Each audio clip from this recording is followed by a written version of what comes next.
health and wellness program that helps girls like other girls, helps girls get along with other girls, and help girls support other girls. So, you know, I'm all on board with that.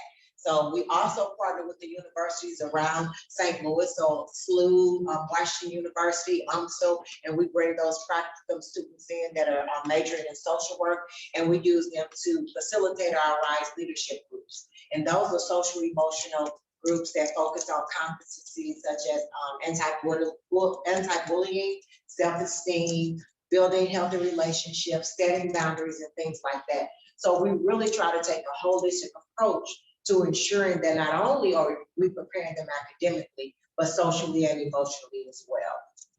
And then our other program is our Agape Reentry Program, and that program is in partnership with the Missouri Department of Corrections. So we start working with the women about 6 months to a year prior to their release. We spend a lot of time traveling between the St. Louis and the Women's Prison in Vandalia. We go to the prison, we teach a financial literacy course. We teach a class called Identity that helps the women identify their purpose and then set goals that align with them reaching that purpose. Then we transition with them back into the community where we provide them with supportive housing. And when I say supportive housing, that means that we not only provide the housing, but we also connect them to the wraparound services that they need to really matriculate back into the community. And so some of that means that we provide them with cell phones, we provide them with bus passes.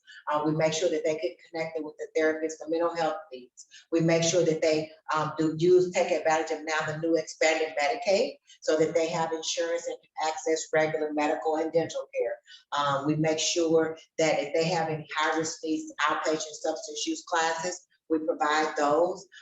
Any anger management, we refer them out for anger management, any parenting classes they may need. So again, as you may notice, it's a holistic approach to making sure that we're meeting the individual needs of each woman that we are privileged to be able to serve. And so Nancy also shared that my own experience in the criminal justice system, and people often ask, like, why, how the Soul Fisher Ministries came about. And it's simply because of my own personal involvement with the criminal justice system. I had my daughter when I was 15.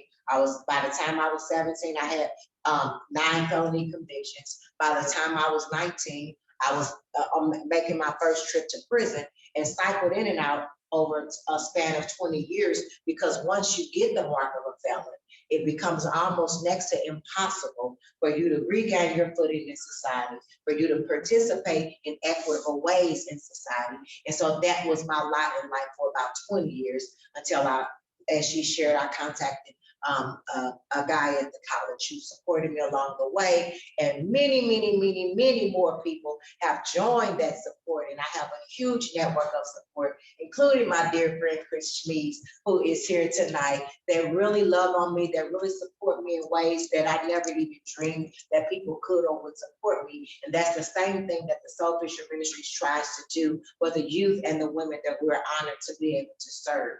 And I know you all mentioned about the theme for this event this evening being around expungement. And so the thing with the expungement bill, the way that it stands now, while I do have 3 expungements under my belt, it really didn't do me much justice because I had 9 felonies. And as the law stands as it is today, you can only get a felony and 2 misdemeanors expunged off of your record. So I was able to get 3 expungements, but it really left me still being a convicted felon. So while I've been able to make great strides, I'm very impactful in the community. I have 7 degrees, and I'm a licensed clinical social worker and a certified alcohol and drug counselor. I'm still a convicted felon, and there are still certain things or places that I cannot access. And as she shared it, since I couldn't get a job at McDonald's, I went to WashU for free, and I started my own nonprofit to where now I can hire people, including formerly incarcerated people. And so that's really what I do. The Clean Slate Initiative that you all will hear more about at the end of the evening is a great initiative. And if you don't know anything about it, I would encourage you to learn all that you can learn about it and to really support that initiative, because that's what it's really going to take for the most people to be able to benefit from that initiative. is for people to get on board with supporting it and say that, hey, enough is enough sometimes. So the same felony that I was convicted of when I was 17 still sits on my record. Like, when does it end? You know, almost 30 years later, it's still on my record. Like, that should not be a thing, but it is. So that's enough about me and my organization. And then she shared my good friend, Beth Huebner, Dr. Beth Huebner. She's a professor at UNCSO, and we quite frequently present together. So I told her I would try to do justice. She is the data person. While I do like data, I don't present data like she does, but I'm going to give it my best shot.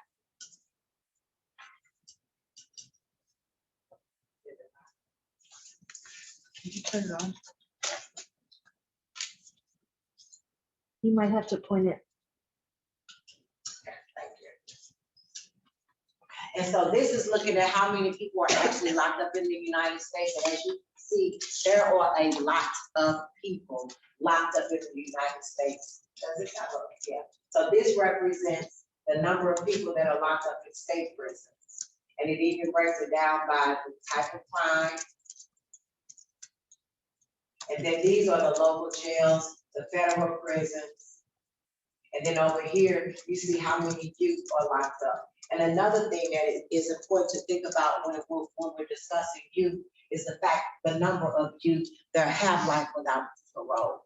So there was some recent legislation that went through that made it unconstitutional to sentence a juvenile to life without parole. And it speaks a lot to where we are as a society when we need a court of law to tell us that it's not cool to give a 13 or 14-year-old life without parole. For you to say that at 13, they can never change, like, that's where we have gotten as a society, and that's a bad place for us to be. And so this is incarceration. This is just like after incarceration, the numbers, how they look. So 3.6 million people on parole. This is the total number of people locked up, on probation, I'm sorry. And this is the number that are actually on parole across the United States, which adds up to about 7 million people that are somehow involved with the criminal justice system. So they usually would try to downplay the number of people that are actually involved with the criminal justice system. But research shows that presently over 7 million people are involved with the criminal justice system. And if you think about how many of these 7 million people have children, it's very disheartening. It's very disheartening. And this is how many women are actually locked up. Just women. So almost 100,000 in state prison, over 100,000 in local jails. 1 million women are on probation at any time. 1 million. So the numbers, I don't know if you all know that or not, but the United States incarcerates more people than every industrialized country combined. We out incarcerate every other country, even all of the industrial ones combined. And these are just, we're going to talk about gender pathways. So when we talk about gender pathways, that means how women enter the criminal justice system. So traditionally, men will enter one way, but women enter a totally different way.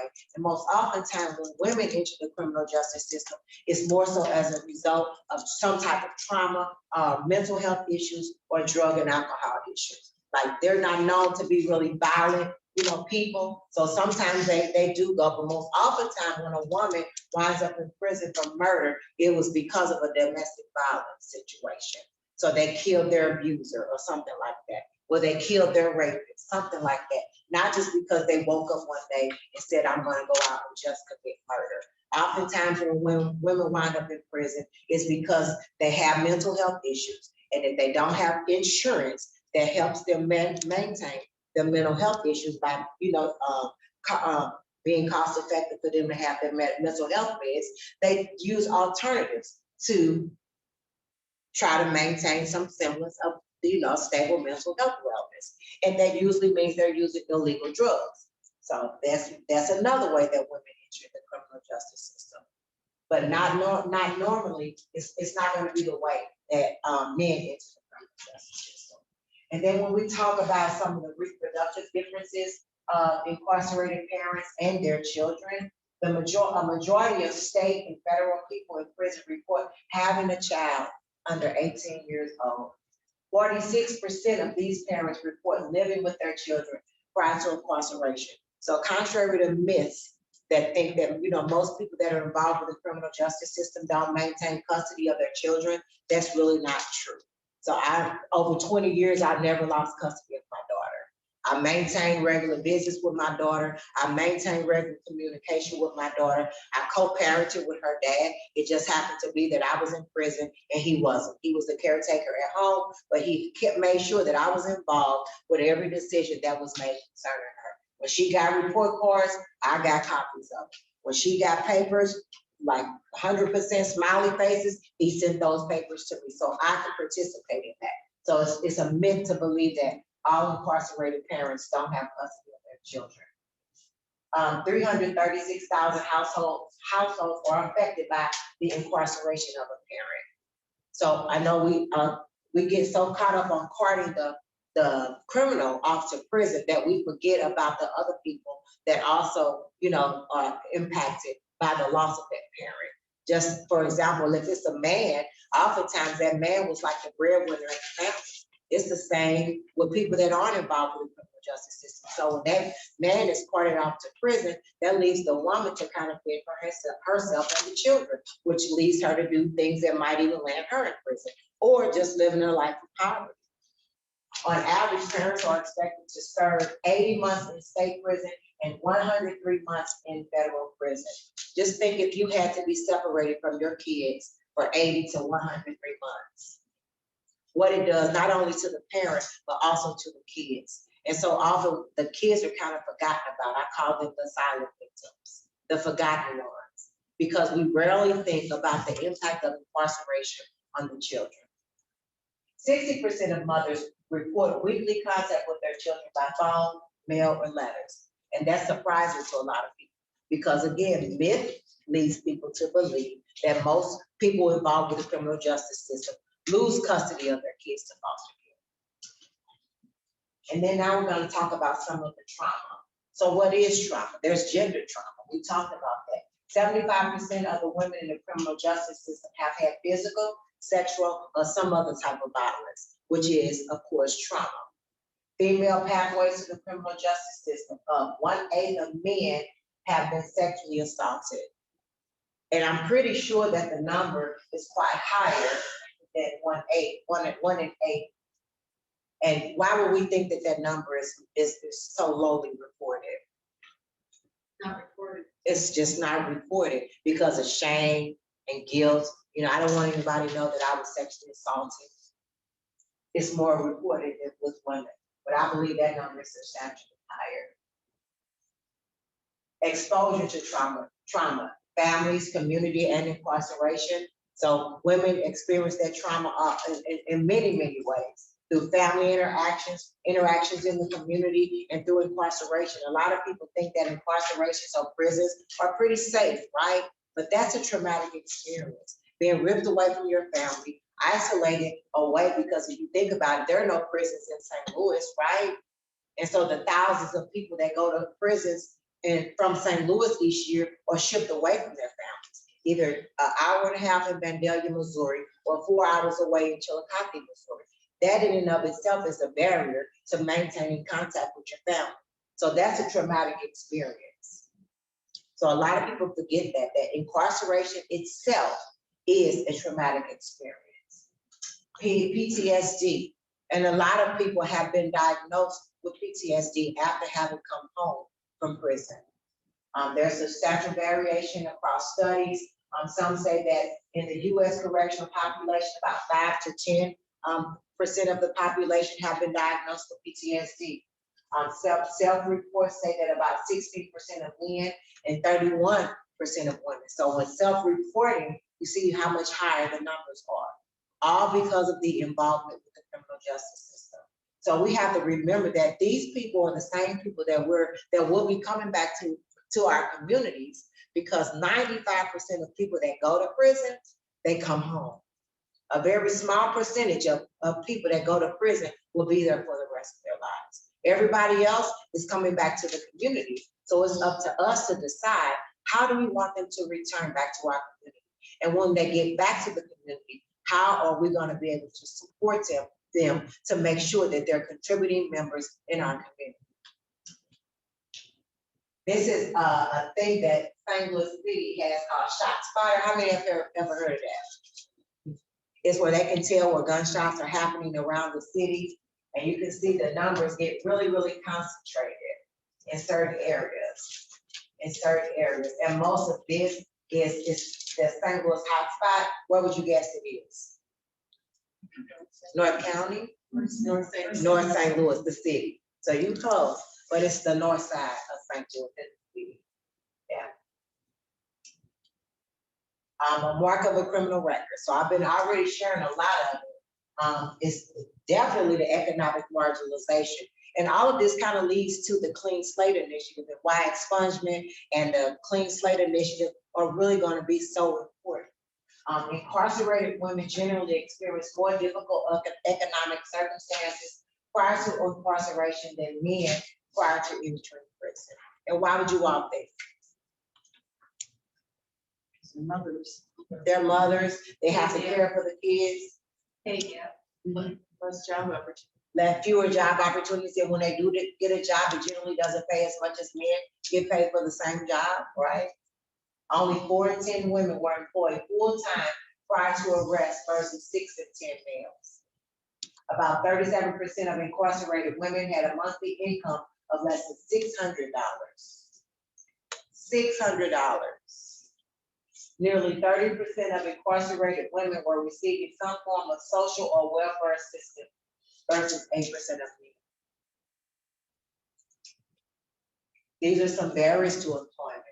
There is an increase in criminal record checks by employers, even with the ban the box. Remember that whole initiative that went through? Well, they still run the name. They just don't have you check the box. But right as soon as you leave, I can still run you, right? So it really doesn't, it eliminates the fact that they still run some of the background checks. 60 to 70% of employers checked criminal records, even with the ban the box. Increased use of credit checks. And if you're living in poverty, the chances of you having good credit are slim to none.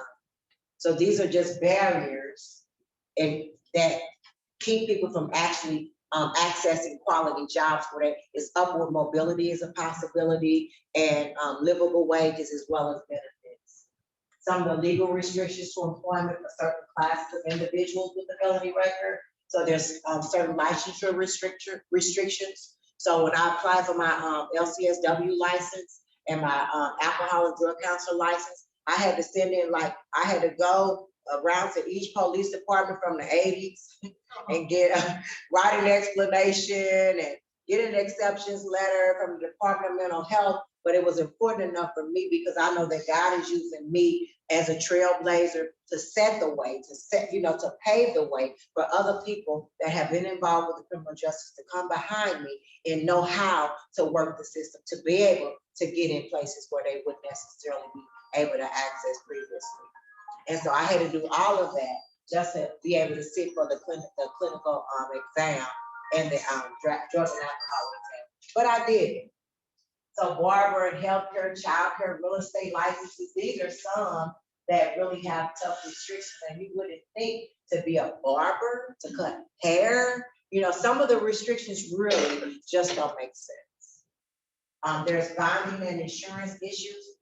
Luckily, the federal government has a bonding program, which can, kind of alleviate some of the anxiety employers may have with regards to hiring people with felony convictions.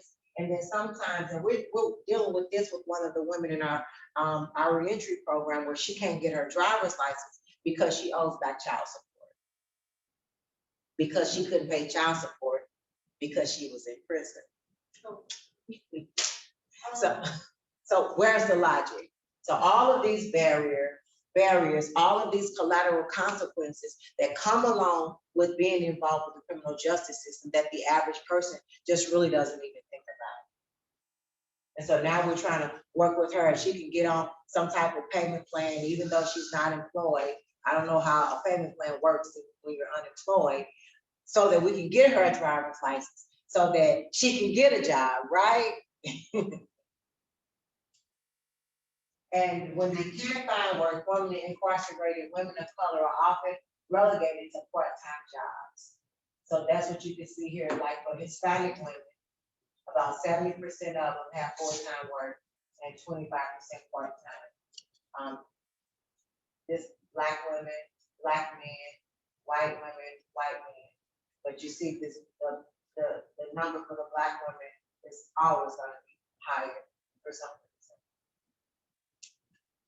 Most people in prison are poor, and the poorest are women and people of color, because if you have enough money and you commit a crime and you're convicted, the chances of you not going to prison, go up substantially.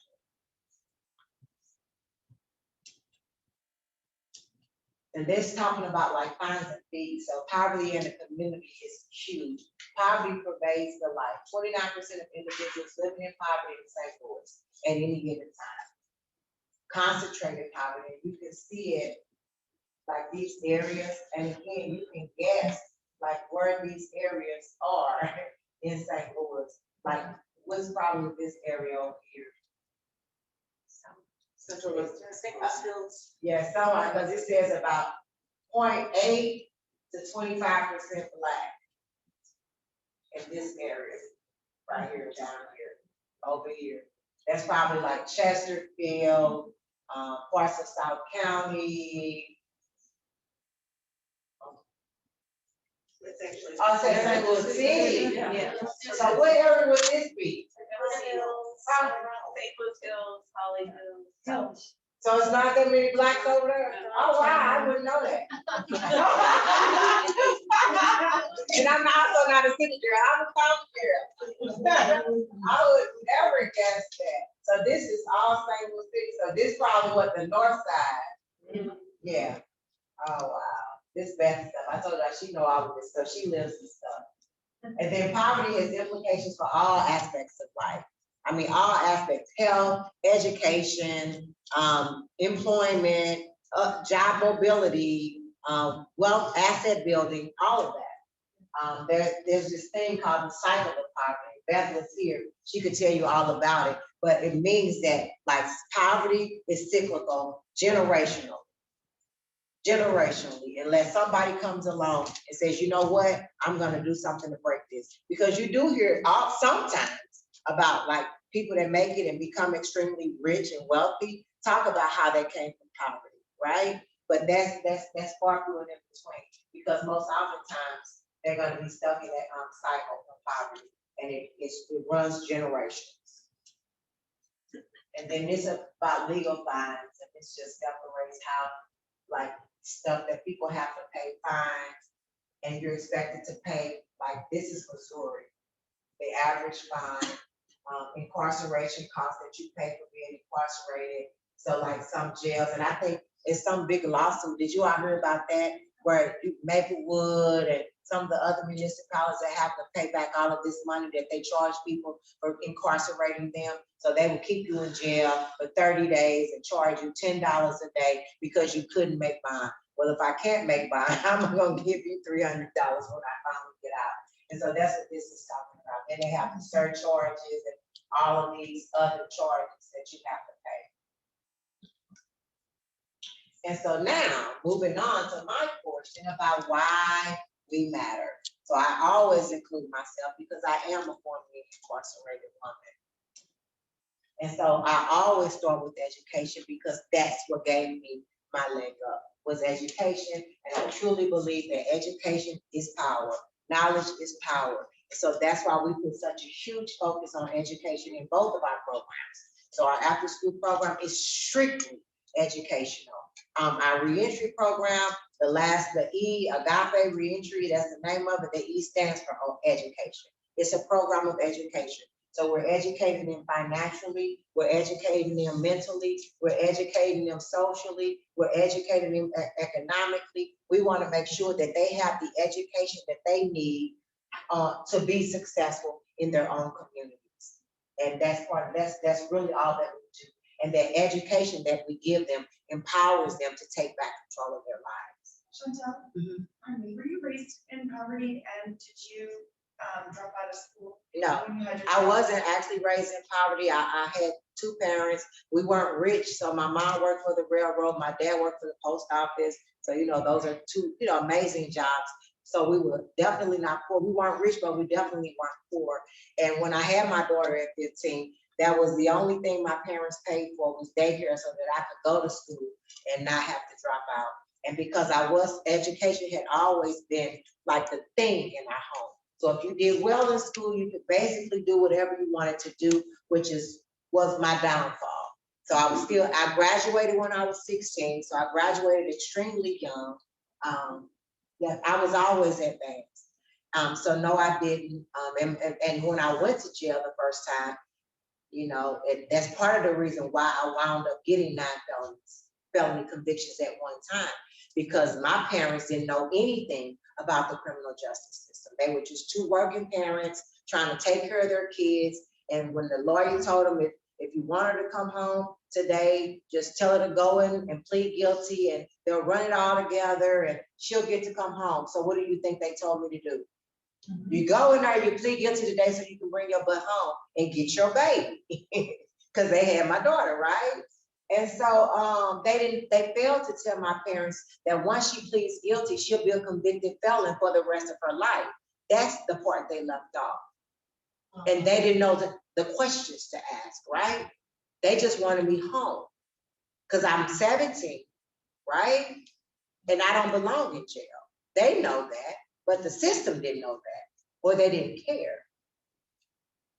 And so research shows that only about 11% of incarcerated individuals in a state prison and 24% in a federal prison have attended post-secondary education.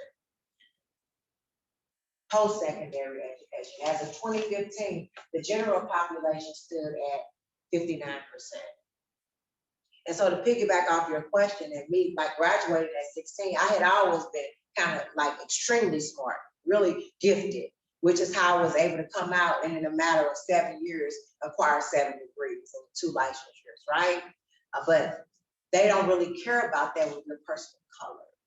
They care more about you becoming a statistic than they do about helping you. My good friend Bob Fox, when he tells my story, he'll always say, she didn't need a prison sentence. All she needed was a social worker, because I was writing bounce checks to try to feed me and my kid. I didn't know at 17 that if I wrote a check and didn't have the money in the bank, that was a crime.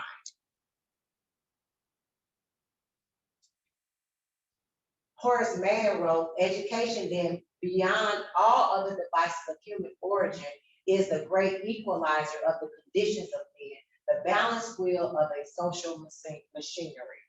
So it is education, which is why if you look around St. Louis, people are educated according to zip codes. And people ask you, what high school did you go to? And it's not really because they care what high school you went to, it's because it gives them an opportunity to size you up economically, right? And socially. If you went to school in the city, the chances of you having been in poverty go up. If you grew up in Chesterfield, oh, she comes from money. If you went to Ladue High School, oh yeah, she from money. He from money, right? But if you went to Roosevelt, or if you went 63136, you went to Ripley One High School, oh, her school doesn't even have an accreditation. So it's really so people can size you up. It's not because they just want to know what high school you went to. So education is the great equalizer. And I often use this at any time I'm speaking about education and employment. Because education, it defines how far you go in employment as well, too, right?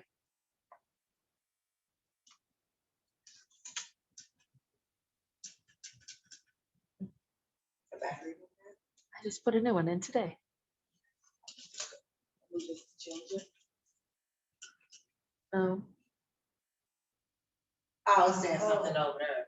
Don't restart it. They remind me later. Don't you hate that? That was yeah. Okay.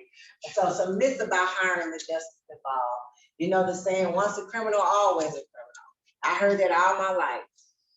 And then when they see me now, I'm sure they think back and say, wow, did I get that one wrong? People say that those with the criminal justice or criminal with the criminal past are lazy, unreliable, and lack discipline. Most people will tell you, I'm up at the office sending emails at 4 a.m. So I'm definitely not lazy. Even when I was out hustling in the streets, nobody would still say that I was lazy. Like, I'm like, are y'all up and ready to go yet? And I'm very reliable. If I say that I'm gonna do something, I'm gonna do it. And also if I say I'm not gonna do it, I'm not gonna do it, right? So I'm very reliable. And most of the people that I know who are formerly incarcerated are very reliable. And they're not lazy. Like, you really can't be a hustler. You really can't be out selling drugs or any of that if you're lazy, right? So that same energy that they had when they were hustling is the same energy that they'll bring on the job. So why wouldn't you want somebody that has that hustle in them like that? There is nothing to gain by hiring a justice involved person. But do you all think it would be anything to gain by hiring? Oh, yeah. I asked that question at one of our employer panels, and I asked the employees in the room, like, who would hire me? And every hand in the room, like, went up, every employer's hand. Justice involved people cannot be bonded. They can. I shared that there is a federal bonding program that was started just so employers will feel more comfortable with hiring justice involved people. Hiring justice involved people is more of a risk. That's just not true. I hire people all the time that aren't justice involved, and I tell you, they steal from me. They're late. They don't come to work. You know, so it's not more of a risk to hire a justice involved person. And then this is just some values of employment. Employment has social, psychological, and financial benefits that improve health. Work is related to a decrease in mental health symptoms and a higher quality of life for people with schizophrenia. So if they're around people that they know that they can trust, they don't experience as many symptoms, right? It's when they're in places and they feel like they're, you know, under attack or they can't trust people is when they start having symptoms. Employment increases household income and decreases economic hardship, both of which improve physical and psychological well-being. Why wouldn't we want that? Employment has long been associated with key components of mental health, including self-esteem, self-worth, purpose, and identity. Why wouldn't we want people to feel like they have self-worth, like they're worthy? Why wouldn't we want people to have high self-esteem? Why wouldn't we want to help people have purpose and meaning in life? And then these are just some recommendations. I always like to give recommendations to make sure that we have increased access to education for our vulnerable populations. Because if people are educated, they can obtain better quality jobs, right? And then they can stay out in the community and be contributing members of our community. Increased access to reentry services, both pre-release and post-release, that better prepare justice involved people for the workforce. And then get involved. So you can always volunteer with the Soul Fisher Ministries, but there are a number of organizations that you can get involved with that are Jojo, what are the education opportunities in? so they do have like some certification programs, like apprenticeship programs. CED. Some prisons have. Some prisons, and then and women, of course, have a lot fewer programs. they do. A whole lot fewer. Okay. We always get the short end. So does Soul Fisher Ministries do anything to try to broaden the education opportunities in prison? So we do. I do believe it's like the biggest foundation for It anybody. is. So we've been working for quite some time with the Missouri Department of Corrections, so the Soul Fisher Ministries and DLC and St. Louis Community College to try to develop this college prison program. And then COVID hit. We were like right there, and then COVID hit. They weren't really open to technology. We had kind of worked out something where they could store the laptops and the women could come up and work on it. But now everybody has to do technology. So now we're trying to work with them on getting the learning platform that St. Louis Community College uses on the tablets that they have. So we're working on it, but until that time, we do what we can do to go up and teach the classes that we teach. We're also, as we expand our workforce development program, we just added the men's prison in Bowling Green to the workforce development piece, because it's important that we prepare our men to come home and be able to, be gainfully employed, because I don't want a broke man, so we want to make sure they can come back and get some jobs, right? Some quality jobs. So we're going to be working with the men in Bowling Green starting next month and working to prepare them. So when they come home, we've started a portfolio of some employers that say that they're going to partner with us on the initiative. So they'll have them for 90 days in an internship program, and during that 90 days, and this is after they complete our classes, and during that 90 days, we pay them to have them there as an internship. So it doesn't cost the company a dime. The people that are the interns are earning money. And at the end of that 90 days, if it's a match, then they hire them on. And if not, yeah. So that's a different initiative. So we always are trying to do things differently. I'm just gonna brag on Chantel, so she won't punch herself, but while Chantel was getting her double master's, starting a nonprofit, tutoring kids after school, and going to the prison to tutor women in prison, all at the same time, to the point about laziness. I don't know about you, but I'm just exhausted.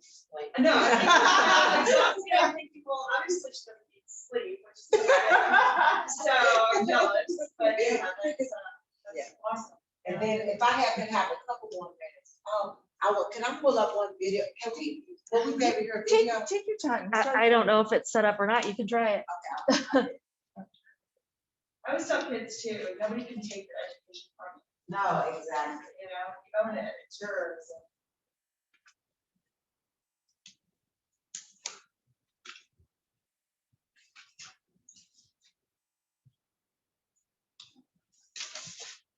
I'm gonna take this over there.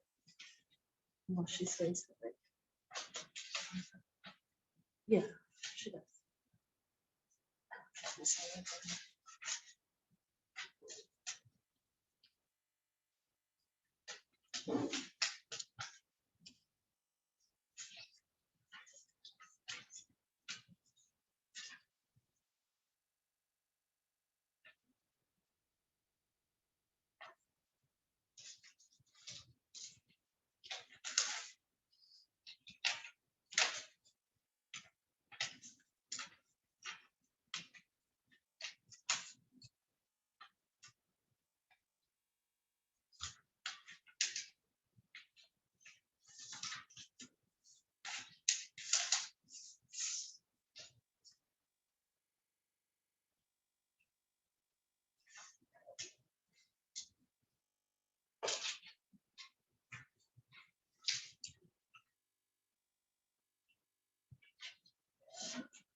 I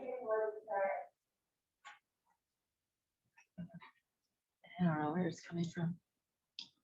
So this is one of the ones in our program.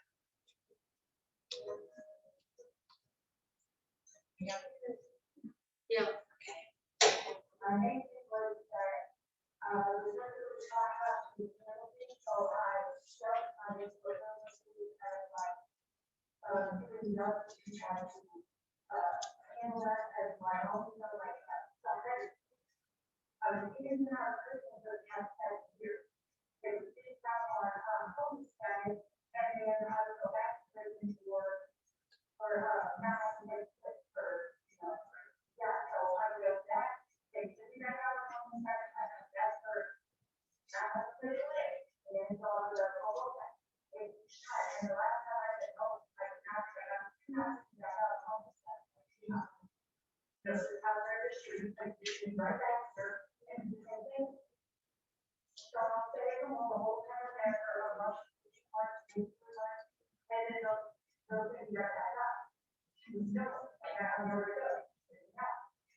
That's Linda. And so that, our storage and Lisa, who I actually, she's our outreach director. And so she creates those little videos of the women in our program. She'll catch them just chit chatting and talking, and they don't even know it. And then she'll create one of these little videos. And so that's what she did with Linda's. She just caught her talking about her experience, and she made that video. And so that's my spiel for tonight. I think you're amazing, Thank you. but I have a question. Hold on. It seems Barbara. like, They want you on the microphone. so it seems like maybe there's a two-pronged problem here. And one is that you were tackling so beautifully, and that is preparing people for success once they get out of prison. The other problem would be getting companies that hire people to employ formerly incarcerated individuals. I know that many entry-level kinds of jobs, for example, in hospitals, daycares, retirement centers, they refuse to hire people who have been formerly incarcerated because they say that they deal with a vulnerable population. I don't know if that's just an old canard. It is because we have formerly incarcerated people that work in our after-school program. One of the women in our that just recently graduated from the transitional housing program and just got her own apartment. She's been employed full-time on staff with us as a site supervisor in the after-school program since January. She just bought her first car last Saturday. So they're doing great things. So they can, of course, there are certain crimes. Like we can't employ a person convicted of, of a sex crime, but somebody that's been convicted of a drug crime 7-8 years ago, they can be approved to work with kids. Is there a timeline, for example, how long would it take a person to get between getting out of prison and working in the food service at a hospital? It depends on the support that you have. That's why we're trying to make sure that a portfolio is built out and that employers are really educated, because it just really comes down to education. They don't really know. The employee can't do that, though. They can't. That's why it takes more of us. Right. And it also takes expanding opportunities for people to have their criminal records cleared, especially for nonviolent crimes. Right. Okay. You know, I'm sure that we have a ton of questions. But before that, can we have Mary and Ann share just a little bit about this Clean Slate initiative, which is one of the ways that we can work to influence our lawmakers to change some of the rules to make this a little more doable. One or both of you want to scoot up here? One of you, okay.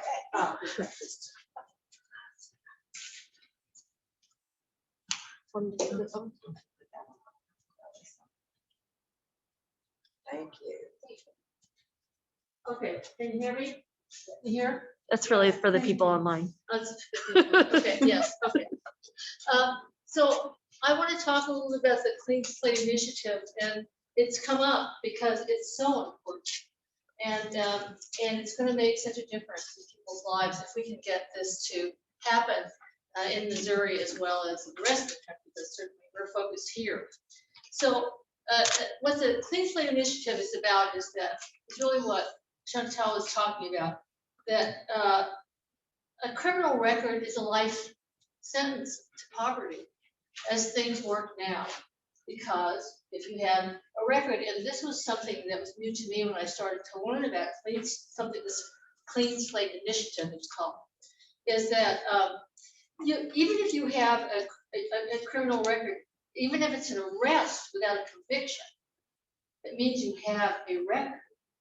And that is where the employer searches and the landlord searches and end up preventing you from getting housing, getting employment. So it's a lifetime sentence to poverty to have a record. And then what you talked about tonight, in terms of having 9 convictions, you can't expunge more than 8. I mean, it's just it's crazy. So it's horrible. So what the Clean Slate Initiative is that it says that it's about streamlining the process for getting records expunged or cleansed or wiped, so that people have a chance to have a successful life. And because now the way it works is the expungement process, and I've heard you talk about this at the Power Missouri conference, and you talked a little bit about it here too. Right now, getting a record expunged is very expensive. You have to have a lawyer. You have to go through a very complicated process, and you have to do it for each conviction, right? And then the records are spread out all over the place. So yeah, you have to go to every place where you have any kind of arrest or conviction and get the paperwork in every place. It's a crazy, impossible process. And so people can't do it. There are very, very few records that get expunged in Missouri. We looked at the numbers. I think in 2019, there were 125 expungements. Those are not all records, they're just particular convictions or arrests. So it's very hard to do now. So what the Clean Slate Initiative says is about the streamlining the process of getting records cleansed with the help of technology, making record clearing automatic.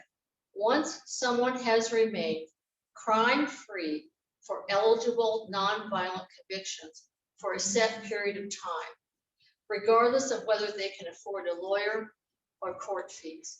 So that's the thing about the Clean Slate Initiative. And it is about creating this automatic expungement. Now, it's something that there is interest in Missouri, just beginning. It's something that's very, very new here. It's just starting to take shape. There are some states in the country that have passed and are starting to implement. So Philadelphia already does it this way.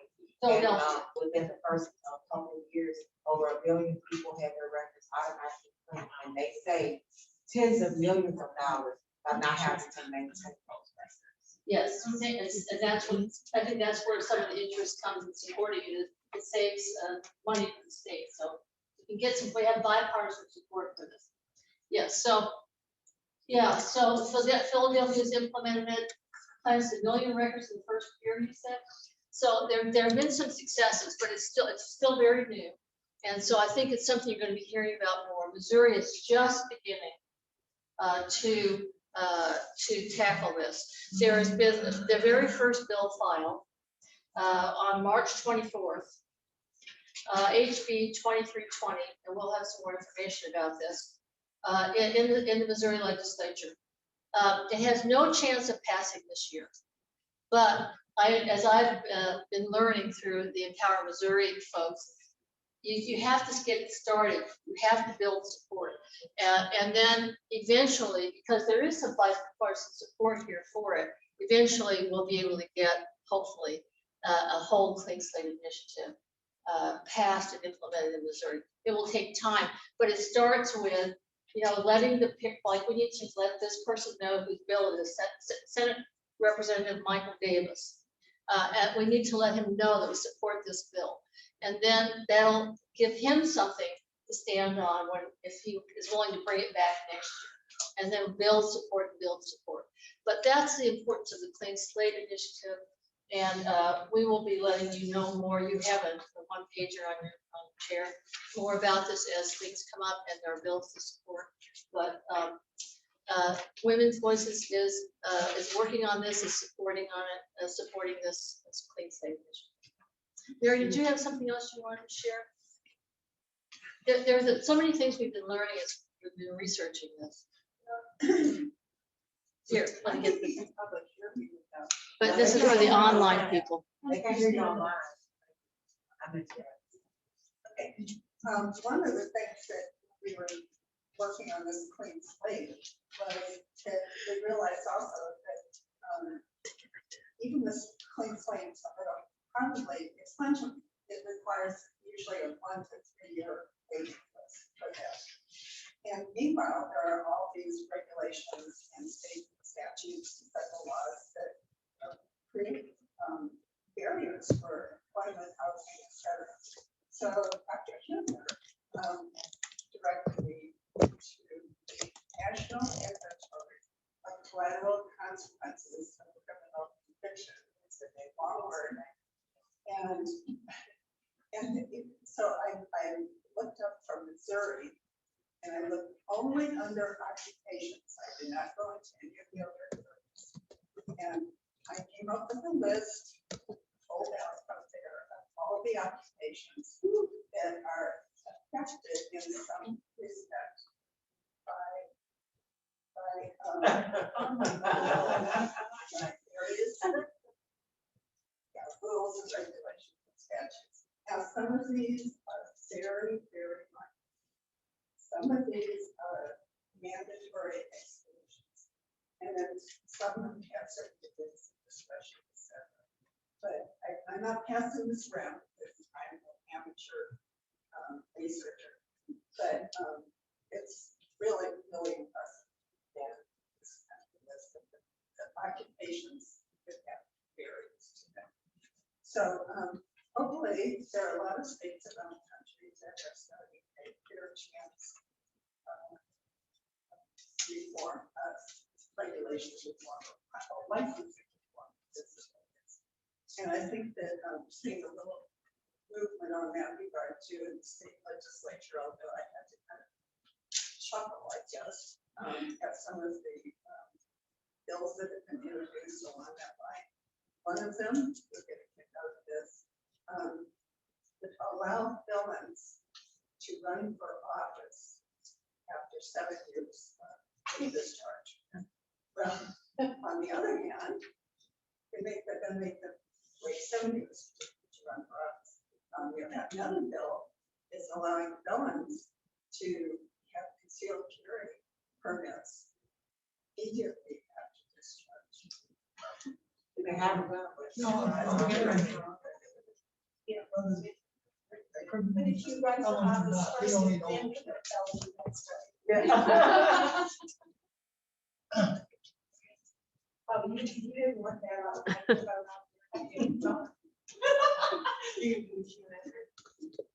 So we are past our time, and I certainly understand if any of you need to leave, but if any of you have additional questions, I'm just going to presume on Chantel that she's willing to answer them.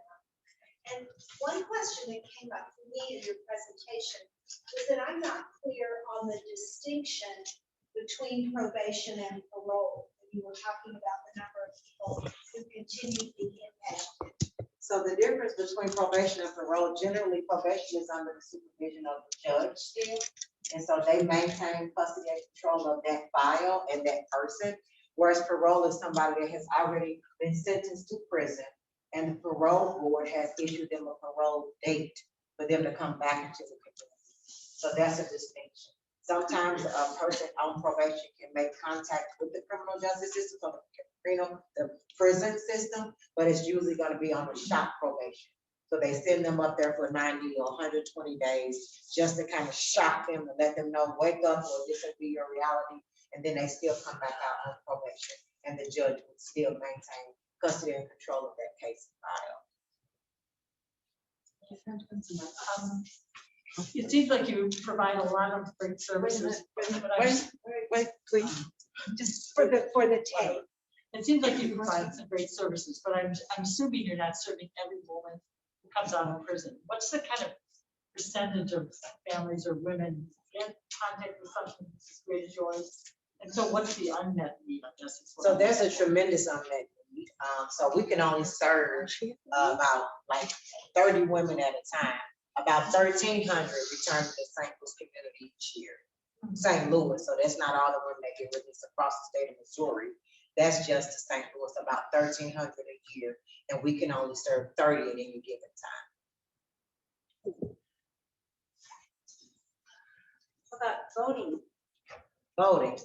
So, if you're a pre-trial, say you're sitting in jail and you haven't been convicted yet, and you don't have a conviction, or you're not currently under any type of probation or parole, you still can technically vote. And we did work with the ACLU with the last election, and we got people in the St. Charles jail, they participated, St. Louis City jail, they participated, and we had like people from the election board that went down there and got them registered and took the vote and took the votes, the ballots back and things like that. So you technically can, but they don't want you to know that. So it was only us, the ACLU, and some other groups that we all worked together on that initiative to make sure that people were voting. And then another instance that when you can vote is after you've been released or you're off probation and you're no longer on probation or parole, you can vote. So, you know, I've gone through that too. So the first time I ever voted was when Hillary Clinton was on the ballot. So that was an exciting time for me to be able to vote. And so I go in, I'm registered, I'm ready to cast my vote for Hillary Clinton. And they say, oh, you can't vote because you're excluded because you're on supervision. And I said, oh, no, I'm not. And so they called the election board and they kept saying, well, they have us on hold, they're still checking. I said, oh, I have all day. Don't worry about it, I'll wait. And so I kept waiting and waiting. They must have told them she's not going anywhere. And finally they came back and they said, let her vote. You got that right. And I went and I voted for Hillary Clinton, but I had never been able to vote because I had been on parole or probation or something from the time I was 17 until the time I was 42. So you also have to pay whatever outstanding fine. Oh, yes, you cannot have any outstanding fines or fees. So you come out of prison and you get a bill, you know, we just rescinded having to pay back your college bills, but we didn't rescind having to pay back your prison bills. Right. So you come out, you got bills, you gotta pay those, but you can't get a job because you have a. Yes. It's set up. It is. It's a setup for failure, which is why we need to gain more and more support for making sure that people that transition back into the communities, well, first of all, I'm a big proponent of diversion. So if we don't have to send them to prison, let's don't. Like I know there's a new bill and people are all excited about mothers being able to keep their babies if they give birth in prison. Well, I'm not a proponent of that. I will say that because if you're willing to go through those measures and she's pregnant and you're that concerned about her and the baby, why not find a sentencing alternative? Why send her to prison or in the first place? You know what I'm saying? And then how much more traumatic is it for you to take an 18-month-old baby from mom than a 1-day-old baby from mom? Along the line of being on probation, parole, and all, it was mentioned the thing about if somebody doesn't pay bond, they get put in jail, and then Tony Messenger wrote that book. Oh, yes, this is a great book. People kept going back to jail because they couldn't pay bills and they had to come back every month. And, you know, it was just really stacked. So this clean the slate legislation, would a person who is in that, you know, treadmill, would they be able to get their record expunged even though they keep getting sent back because they can't make the fines? Well, the fines, that's the thing. So if we can get past giving people fines that they can't pay, then people won't, you know, wind up in those situations. But the Clean Slate Initiative is for people who have actually been convicted, and it's an opportunity for their records to automatically be clean. So like me, if the Clean Slate was a thing in Missouri, my record would have already been wiped clean. Some states are already dropping the fines for those situations. Yeah, and some localities in Missouri are, like Wesley Bell, when he was the judge in Belder City and the different little municipalities, he would not give those exuberant fines. And if he did give a fine and you couldn't pay, he did not lock you up. Even like when he first, got elected, and everybody knows, it goes without saying, he's a dear friend of mine. When he stopped prosecuting people because they couldn't pay child support. Okay, if I lock them up, they lose their job. How are they going to pay child support? So he just refused to. He took some flack for it, but people are now on board with that because it just makes sense. If a person leaves unemployed, how now do they pay child support? So why not leave them on the street with the job and just keep encouraging them to pay child support? Do we know if the Clean Slate Initiative will also eliminate the credit check that they seem to want a job application? Probably not. Is Probably that not, even because I know they seem, still run credit checks even if you don't have a criminal record. that doesn't even seem kosher. It's not, it doesn't make sense, like, if you pay me enough money, I won't have bad credit. Right.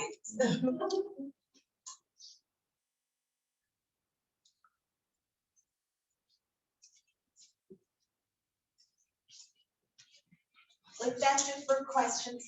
Number one, thank you, Chantel, that was amazing. Thanks for talking with us. Such a huge thank you from the whole community for all the amazing work they are doing. And thank all of you for coming and being here in person and struggling to talk and hear through your masks. And we will hope to see you again next month. The end. Thank you. That's all.